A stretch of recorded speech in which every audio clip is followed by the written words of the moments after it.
Welcome to Founder Voice Podcast, the space for bold, empowering, raw, and unfiltered conversations about business, relationships, and everything that makes us fierce. No filters, no fluff, just real talk. Season 2 is here and we're going even deeper. Get ready to own your voice, break barriers, and step into your power unapologetically. Let's get into it.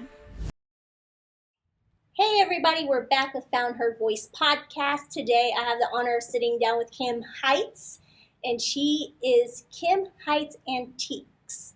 She is in the Thoroughbred Antique Store. How are you today? I am very well, Valerie, and I'm very excited to be here. Me too.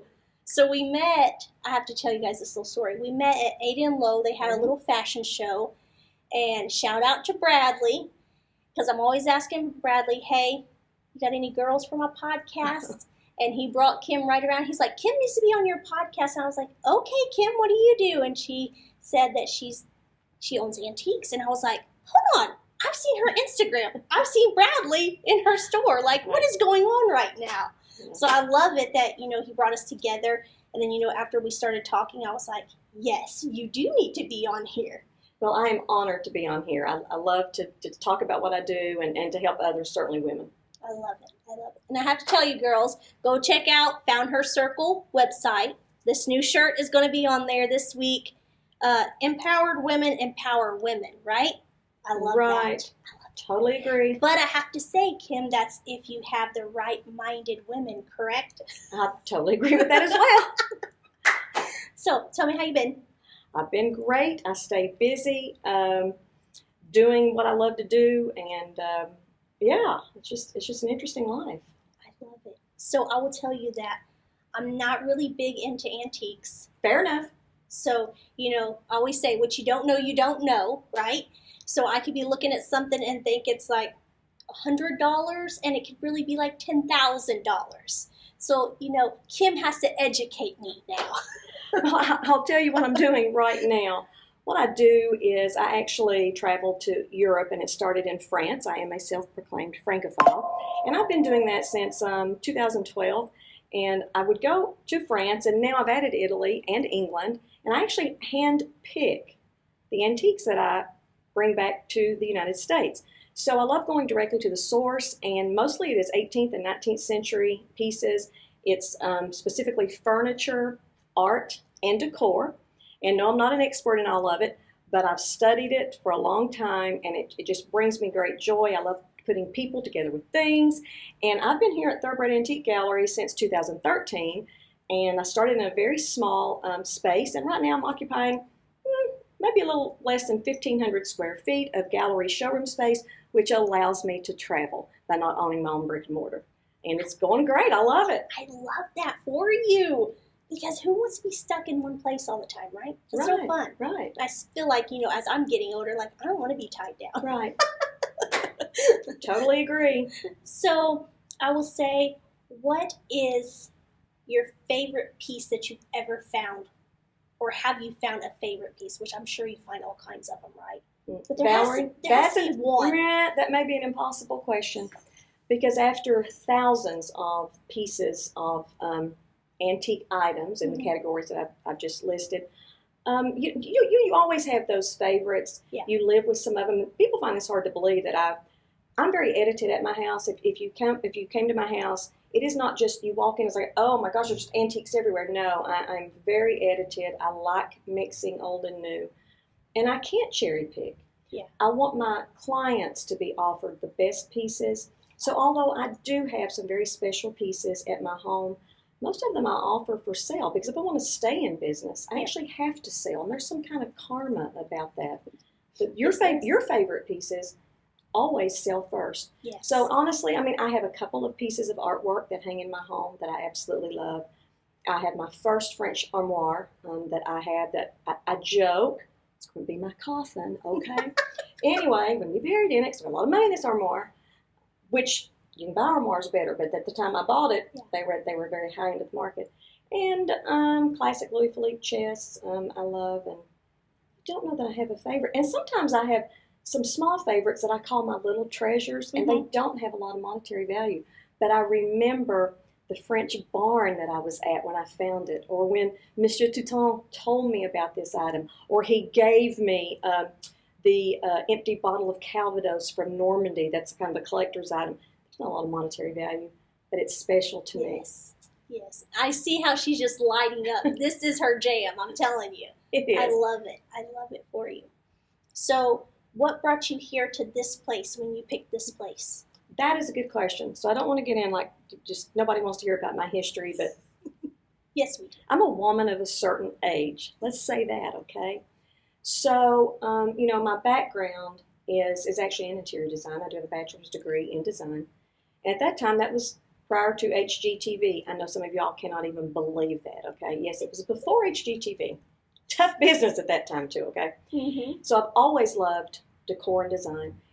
My favorite thing at university was studying historical interiors. Okay. And also, believe it or not, this was before I learned on, the old CAD machines when we were drafting things. We used the old pen and ink rapidiographs and tracing paper, and I would draw hundreds of furniture styles. That's how I learned. I mean, legs. Was it Louis XV, Louis XVI, English, you name it, American, all about furniture styles. And I had to draw it all. And those were upper level courses, a couple courses of that. But I fell in love with that, and I studied a lot about furniture and furniture styles. Mm-hmm. So that's kind of how it all began. So I've always loved that kind of thing. So I've studied furniture for a long time. Again, no expert, but I've studied it for a long time. And that was before the internet, and before all of the stuff was done online. And even, when you were doing, now they design online. But from there, I did go into education because it was tough being a designer at that time. Yeah. And so I went into public education, K-12. That's my teaching certification. And then my master's degree is in supervision. Okay. And I actually am just 3 hours and a dissertation away from a PhD doctorate in education. I did not finish it though. So I was a supervisor for a long time. I was in education for a long time, and I loved to educate. Yes. I loved being a teacher. I loved being a supervisor. But fast forward, second marriage, and I was able to leave that education field, and I was given the opportunity to go back to my first love. And at that time, I'm a self-proclaimed Francophile, so I said it's got to be France.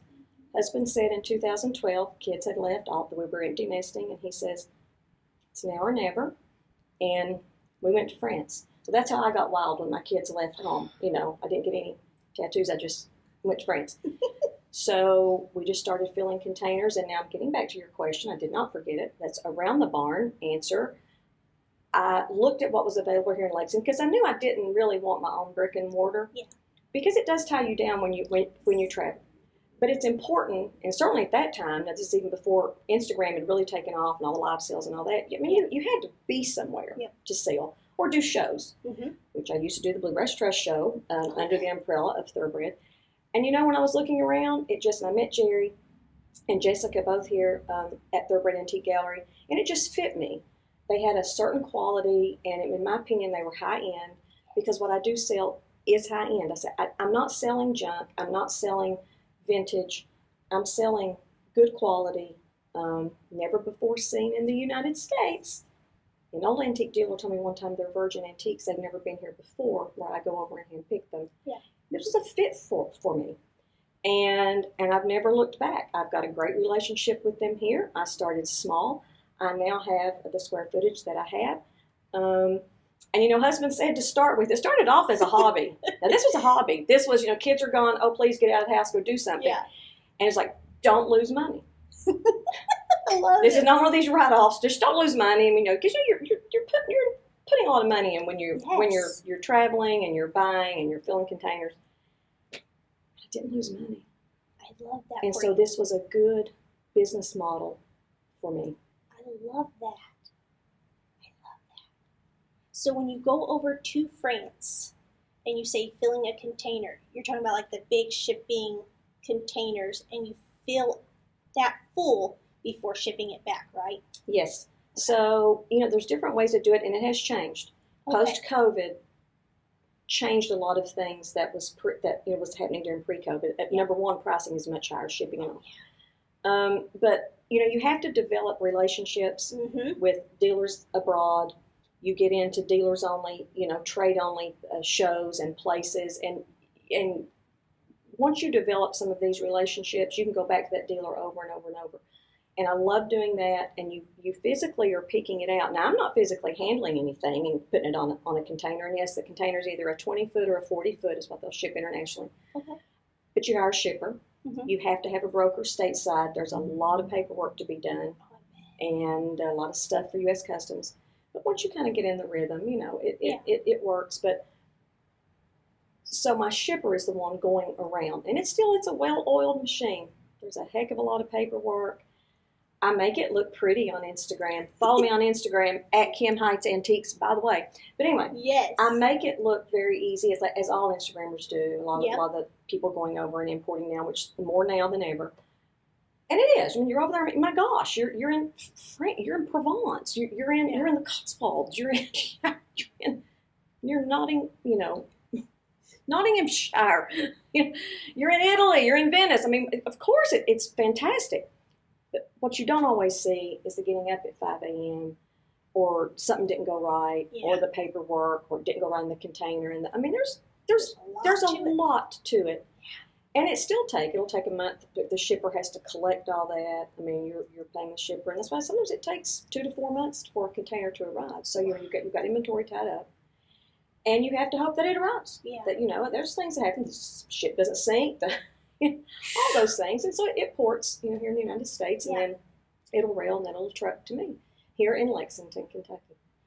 Do you go over there for like a certain amount of time when you go?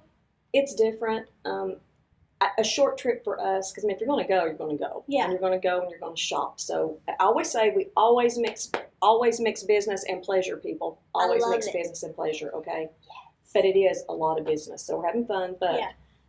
So if we're going to go, we're going to go. We've already spent the money to go over. Yeah. So a short trip would probably be 8 days. A long trip with us is about 21 days. That's when we get very far-reaching. A few times, and we do fly into Nice some, but we'll fly into Paris. You go south to the south of France. We got very aggressive one time and went from the south of France all the way up Normandy and then back to Paris. That was a long trip. That was a lot of buying, and that was very tiring. But you just have to do that. Yeah. Sometimes that's just part of the model. Yes. But it's up to us. And there are different places in each country that you shop at, and then you learn your honey holes, is what we call it, the things that you go back to over and over and over because you're going to get good quality things to offer to your clients, and you're going to get the best pricing. I do a lot of buying in Normandy because of the pricing. I shop in Paris for myself, but I can't get the same pricing to offer to my clients here that I can get in Normandy. It's the same thing as here in the United States. Some of the things you see right here in Lexington, Kentucky, the same thing that I'm offering, that Louis Philippe chest, if it were in Atlanta, Chicago, Dallas, New York, would give me a much higher price. Yes, it would. And not that there's not money here. Yep. It's all about the market and where you're at. It's still Lexington, Kentucky. So I think that I offer a very fair price to my clients, and certainly the quality of stuff that I'm providing for them. Oh, I'm sure. Now with your clients, I feel like you have those clients that are like, Kim, when are you going to France? What are you bringing back? Or Kim, I'm looking for this. Can you find this for me? I always have a list, designers and clients, and I keep a running list. If you're there, can you look for this or look for that? So yes, that's absolutely. And it's funny you mentioned that. I'm going to ask my own question. When you just said clients say, I have a lot of people that will say, okay, can I just go with you? I'll just carry your suitcase. I just want to go over there and shop and all those fun markets and all that. And honestly, Valerie, I did take tours at the time of women from 2014 to 17. I think I took about 5 tours. And none of them were here in Lexington. They were women from all over the United States. I would advertise I was doing a shopping trip to France for women that aren't in the business, but they always wanted to go and see some cool stuff in France and then get to shop the antiques. And you know what? That was a good business model because when people are paying you to take them, you're going to get some of your trip paid for, and they're sharing now the container with you, and so it's going to alleviate some of that cost. But it really becomes a liability too when you've got. I think my largest group was 6 women. I wouldn't take over that because I mean you're having to provide transportation, all of the accommodations and all that. And you always wanted it to be charming and nice. And, Yes. so I did do that. Mm-hmm. But I finally realized that was not the model for my business. A lot of people do that. There's a lot of tours that you could take. It was too much of a liability. Or if people didn't want to get up at 6 a.m. or by the third day, do we have to look at antiques again? I'm like, yes, you're on an antiques buying trip, you know? And I just thought, I can't let that weigh me down. It was better for me, for my business, to do what I needed to do and just go ahead and do my own shopping. Yes, absolutely. But your husband goes with you, right? He does sometimes. Oh, sometimes. Sometimes I've been with other dealers, and sometimes on these groups. One time with a close friend, and then, but yes, husband goes, and he has a very good eye. He really does. He really does. So he's my biggest supporter. He actually now is my CFO. Since I've just scaled my business. What started out as a hobby has now become much larger. Obviously, I've expanded because it's much on a much more larger scale. Mm-hmm. And shout out to Lexington, you antique lovers. I love you. It's awesome. Yes.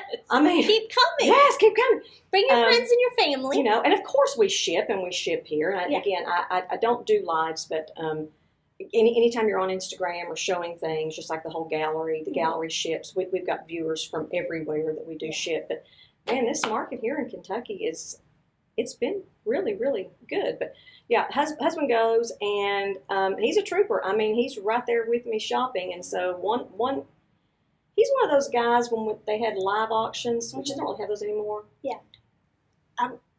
Here in the States, we bid a live auction. I would say, don't bid on anything. I'm going to the bathroom where I'm going to bid a hot dog.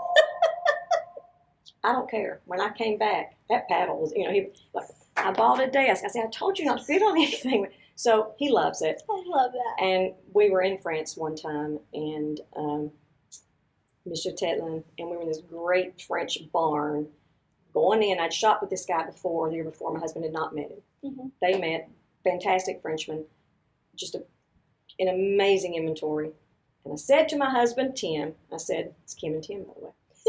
I said, Tim, I know what I need to get from here. Don't buy anything. It's a huge place. Well, obviously, 20 minutes later, he comes back and goes, I bought 2 Louis Philippe chests. And he said, they're really pretty. You're going to like them. I was like, what? And then we have a contest. He's like, mine will sell first. I love that. They did. They did.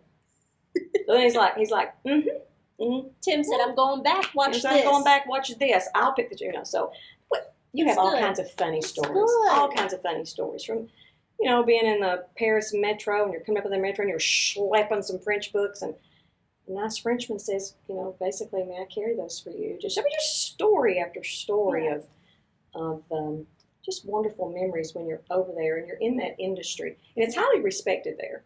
That's good. It can be in the U.S., but we have a lot of flea and vintage things, and not anything negative about those. Yeah. But a flea market there is not the same as a flea market here. A flea market there might have 17th, 19th century pieces. It's not the same. A brocante can be, and a vide grenier can be lesser quality, but it's just kind of different there. And the auctioneers in France actually are on the same level as a lawyer. I mean, it's just a highly respected thing to deal with. But, they have antiquity. Yeah. I mean, they, their stuff goes by, it's much older. Yes. In general, and on the wholes, one of my French friends I was with, one of my first trips, had this beautiful Napoleon III chair, which is about 1860s. And I was like, Elon, I love that chair. It looks older. And he was like, that is not old. That is 1860s. I'm like, yeah, that's old. I'm an American. I'm an American. That's old. I bought the chair. I love it. I sold it to a designer, so it's not weird. See how she is? She just goes and buys it because she loves it, and then she brings it back, and then she sells it. That's a good thing. Name of the game. That's right. I have to sell it if I want to keep buying more. I don't. I want my inventory to rotate. Yes. Because it doesn't do me any good on cash flow, and I'm just talking business, for things to sit. Yep. So, and I will mark things down. I will send things to auction. And it's not because it's not a good item. The right set of eyes has to see it. Yes. It just has to be the right thing for people. Mm-hmm. But I do try to keep it fresh. And I'll give you one of my best sellers is art. Really? Yeah. I try to find signed pieces. Pieces that aren't signed, people are not as happy about. It has to really be a beautiful piece of art for it to be unsigned. But if it's 18th and 19th century and it's got a signature on it, even if you can't find the artist, and a lot of times you can, it just, men and women both are drawn to art. It's so personal. Yeah. But these antique paintings are just, it's a really good seller as decor in your home. So. That's good. That's good. So you talked about earlier about Instagram.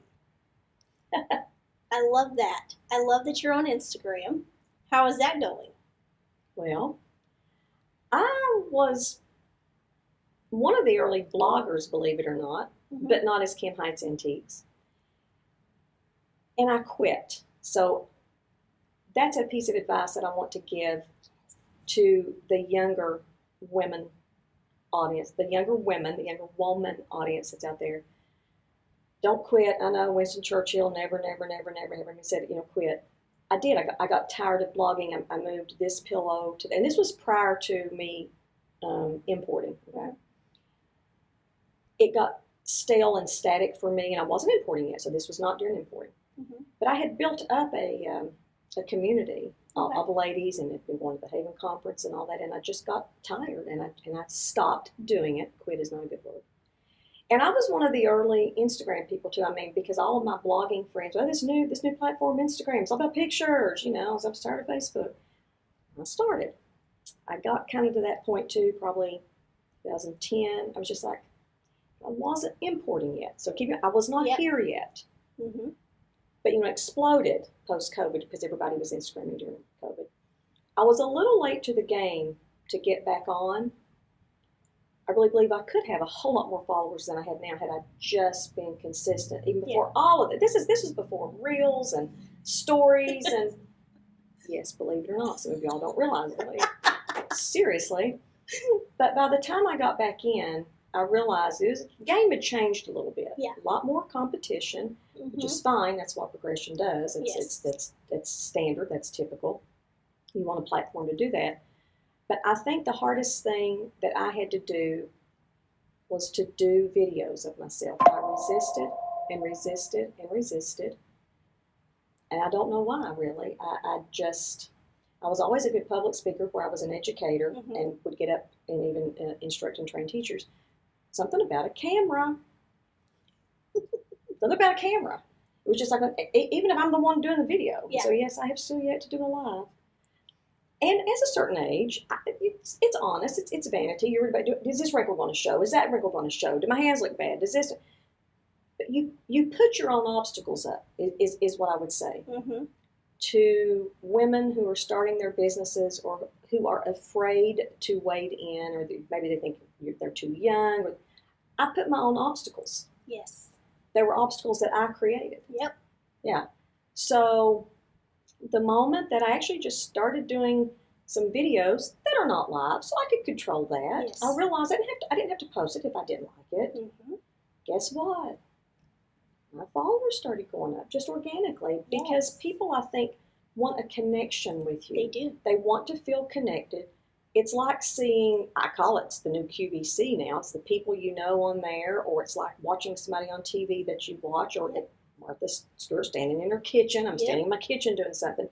They get used to that, and then they feel like they know you. Yes. And that opens up a different dialogue, I think. It's that like trust factor. It's a trust factor. It's like there's an actual face to that person that's showing that pretty antique table or that lamp. Like she's really like a real person, And so that opened up for me. So so social media, I think you need to use it to your benefit. I am one of those people that I stick straightly with my business because that's why I'm on there. It's my business. I don't deviate with my family. Now I will post my dogs. I've got 2 Cavalier King Charles Spaniels. People love dogs. They do. But I stick with the antiques and do things that play to your strengths, and you won't go wrong with that because that comes natural. It's something you can do. So at one point I was just showing an antique. And then I was like, Kim, you're an educator too. So that's always that teacher in me. And so I was like, I want to teach people about antiques. So some of the most positive feedback that I have gotten from customers that come in or people that are DMing online, I love your educational video. I didn't know that about the so-and-so. I didn't know. Some people may find that boring. You know what? That's fine. Some people don't want to know. You That's know not what? your cup That's of tea. fine. Exactly. But if I get excited about a certain genre, or what makes a Louis XV leg a Louis XV leg, or what's a Montparnasse frame, and when were those made, and people really don't, or I give tips on how do you maintain your cast iron that's vintage from the garden. How do you keep antique drawers clean with furniture save? Just tips. Yes. People love it when you give them something. Yes. So if it's information or how they can do something to improve themselves or what they're doing, that was a big plus for me. And I enjoy doing it. Yeah. So I didn't know what I was doing. You just start, you have no idea what you're doing. That's right. You just jump really. in. You just do it. Yeah. And when I started doing that, I started growing. I love it. And I think, but see, for me, I thought I was too old.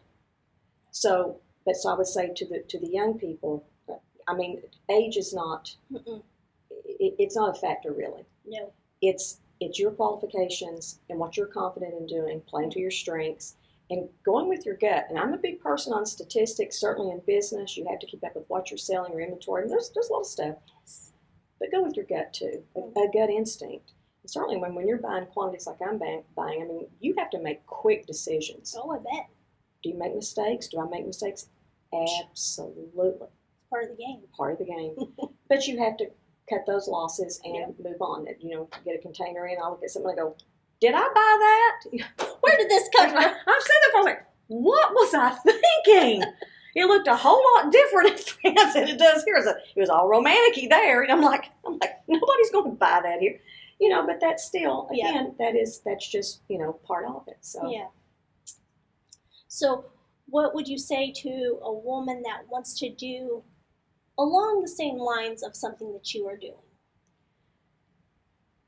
Well, Valerie, in any business, and certainly women-driven and owned, I would say be authentic. I don't think, you can tell by the way I'm talking. I'm confident in saying that I love antiques, not junk. I love antiques. Yep. I love the history. And by the way, they're very sustainable, They're very earth-friendly. Yeah. It's the most sustainable thing you can do. To reuse, repurpose, and all that's been a big thing. Is to buy something that's been around for more than 100 years. You're not harming anything. Exactly. But I would say be authentic. Be yourself and find your own voice. We do have a lot of copycatting going on out there. It's okay to look up to people and to see what they're doing. Yes. That's part of, and I love to mentor younger individuals who want to do this and help them. But don't take exactly face value what somebody is doing and try to do it for yourself, because it won't come across properly and your business won't succeed because it will be fake. The word's fake. Yes. You need to learn from others. Yes. And take the mentorship, take the ideas you are seeing. It's about like a recipe. Yes. Put it in your own pot, girl. Yes. Stir all those ideas in your own pot and find your voice and just simply be authentic and do what makes you happy. And you can't make yourself love antiques. I know some people do. It's like, well, they were going to get into the antique business. Okay. Good luck. Good luck. It's fine. And you can learn anything about them nowadays. Gosh, you go to Google. You don't have to go through the studying that I did. Anybody can. I go to the Google now. I can't remember everything. Yeah. But just take your own spin on it. And I would say a lot of industries are like this. Obviously, I'm not familiar with a lot of other industries because it's not my gig, this and education. But you have to have a true heartfelt passion. You can't just say, oh, this person over there is doing it. I want to do that. Mm-hmm. And it shows. And it shows to your clients and the people you're with and the dealers you're dealing with. Well, it shows, everybody. Be authentically you and have your own voice, even if you are a one-woman show. I love it. And I do want to talk about that too. I want to talk about like the burnout, because there is burnouts being a one-woman show. I know it. You know it. When you're trying to do everything yourself and you're just like, okay, do you ever get those days where you're like, okay, today I'm just not going to do social media. I'm just going to relax and I'm just going to work on this and this. I did that all weekend. Yeah, I just did. I love it. I did do a post today. Mm-hmm. And by the way, sometimes if I'm on a roll, because I have the same outfit on, if I'm on a roll, because if I'm not in the mood, I'll start a video or something. I'm just like, I'm just not in the mood today, or I don't feel like talking about that. If I'm on a roll, sometimes I'll do 3 or 4 videos. So sometimes it actually might be a week old or something, because I've got them. I've got them in my cache of things that I can put out if I'm traveling or doing something else. I've got pictures and video and and merchandising and all that. But yeah, I mean, one woman show, and obviously I started as a true hobby. It has scaled from there. But outside of the husband being the CFO, he came on board last year when we scaled, and so he takes care of most of the finances now. Yeah. So I was doing all of it. But I still, and I always say I have a team. It does take a village. Not only do I have a broker, shipper, I've got my own mentors that I've had through the years, colleagues that you meet overseas that you depend on for certain things. I mean, I have things shipped out of Italy, France, and England right now from colleagues. It doesn't have to be in a container. They'll ship me boxes of things that I ask them for, and they will send me pictures, and we decide on things. So I'm constantly getting stuff in. But that took time. That stuff doesn't happen overnight. You have to build relationships with people. It's about the rapport. And then even back here, I have to have movers here. I've got 2 or 3 people I depend on here that they have to receive those containers, loading docks. They have to get the stuff off. They have to get it delivered to me here. Pieces, you always have pieces that come in that are damaged, that they're on the ocean. Okay, how well they're packed. Things happen. And you've got it's a team. You've got something needs to be reupholstered. We've got our workrooms, our upholsterers. I've got a couple of guys that I use that are phenomenal at doing the woodwork, art restorers, if something needs to be cleaned, framers. It does take a village. But at the end of the day, it's still me. I don't have an assistant. Me saying, call so-and-so and get that chair delivered. I'm still doing all of that coordinating work. Lighting. Every bit of European lighting that comes over, all of it has to be rewired to U.S. standards. In a lot of cases, shades have to be replaced too. But I'm the one putting it in the back of the car and taking it to the lighting place. So, and that's not just the business stuff. This is just the handling of the inventory. Okay. And in addition to that, I'm doing all my own styling, which I would not have it any other way with my design background. I'm kind of I'm one of those kinds of people that nobody can do it like I do it. That's okay. That's may not be the best thing all the time, but that's just how I am. I like it a certain way, and it's just me. So I'm still the one to taking care of all of the inventory, reconciling all that at the end of every month. How the gallery does pay us on what we've sold, making lists, doing the buying, making all of the plans when we go overseas, and just all of the day-to-day. And you know what? And my clients know this, that come here. I'm here a lot. I don't throw my stuff into an antique gallery and just like, I'm done. I'll check back in a month and see if anything's sold. That's not how I operate. And fortunately for me, Jerry and Jessica have been so nice here at Thoroughbred that I have been able to fill in a lot. So I have run the cash register and helped clients, and I love it because now I'm all over the store. I get to represent everybody. It's because I love antiques. I love antiques. But most of the time I'm not doing it. But I'm in here all the time. They probably get sick of seeing me. It's like, this is my home away from home. So I'm here because I feel like I need to restyle that. I don't like the vignette. Or it's been there enough. It's been there for 3 weeks. I want to change that vignette. And the more you work in your space and the more you change things up, the more you will sell. And that's the bottom line. I mean, you're in business to make money. Or you wouldn't be in business. Exactly. I assume. That's right. If I want to keep buying, I have to keep selling. So I'm here a lot, and I'm looking around. So I'm here a lot, and and on top of the antiques, I do sell a couple of new line items that. One is a great candle line called Pickwick and Company. I've got 3 custom scents with them. They're out of Kansas City, so they are USA made. And I named them Chateau, Sherwood, and Venice because of the 3 places I import from. But they're great candles, but they're great add-ons, and they go with antiques. So, or I'll sell French towels that are brand new, but they're made in France. French products, the Savon de Marseille soap that people love. So those are just those things that create the European kind of vibe and feel and old world that I really love. I love that. I love it. I love that you came on here, shared your story, of course, and then just telling women that they need to have their own voice. Like that just warms my heart right there, because everyone should have their own voice. They should always be authentic, I believe, and go where your heart is. Don't copy someone else, right? And Kim, I want to do a video too before I leave of you. And is there anything that you want to tell these people? But I do want you to tell them, where to find you and like what days this place is open, so they can come out and shop, and plus, find you on Instagram, because she does do little reels, and I love it when I see her, because like today you did one, which I don't know if you actually did that today or not. That but I was last like, week, yeah. I said, oh, look at Kim doing her little reel today. I love it. It was a great little 18th century, which people might know 18th century means 1700s. 19th century is 1800s. People think if it's 18th century, it's 1800s. No. So I need to do a reel on that. Yes, you do. But no, we are here at Thoroughbred Antique Gallery. It's right here downtown Lexington, 637 East Main Street. But our hours are 6 days a week, 10 until 5. So come and go as you please. Lots of time to shop.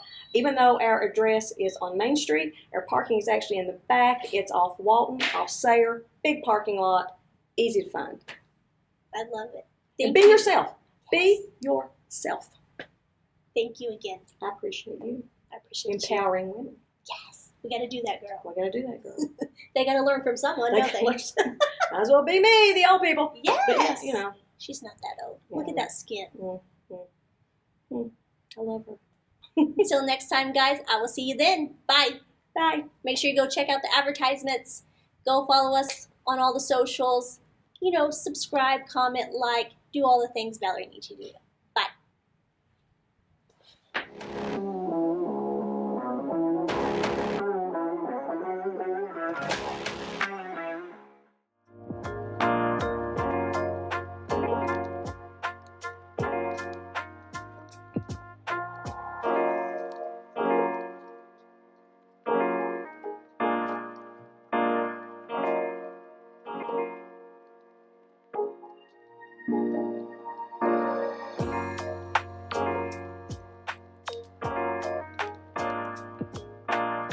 It's your time to grow. Get started with Little Pot Design Studio today.